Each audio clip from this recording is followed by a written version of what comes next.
അധിക സമയം പോയി പടം കാണാൻ പോകണ്ടേ? പടം കാണാൻ പോണെങ്കിൽ 2-3 കിലോമീറ്റർ അപ്പുറം പോകണം തിയേറ്ററിൽ. എന്തിന്? ഇവിടെ തിയേറ്റർ ഉണ്ടല്ല. സലൂണിലെ തിയേറ്ററാ. ഇങ്ങി വാ.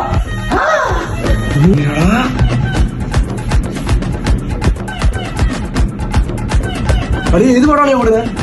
പടമൊക്കെ നമ്മളല്ലേ തീരുമാനിക്കുന്നത്. അത് കൊള്ളാം.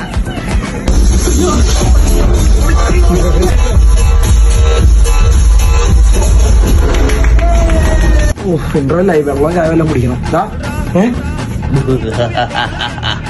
വേറെ എവിടെയും പോണ്ട, ഇവിടെ തന്നെ ചായ. നിനക്ക് ചായ വേണോ?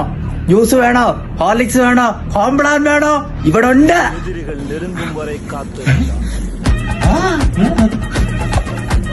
நான் கோவப்பட்டா எப்படி இருப்பேன்னு பாக்குறதுக்கு ரொம்ப ஆசைப்பட்டேன். இப்ப நான் கோவமா இருக்கேன். பாக்குறதுக்கு அவன் இல்ல. എങ്ങനെയുണ്ട് ഇപ്പൊ തിയേറ്റർ? കൊള്ളാളിയാ. കേരളത്തിൽ ആദ്യമായിട്ട് ഒരു സലൂണി തിയേറ്റർ. അതാണ് ഹെഡ് ഓഫീസ്.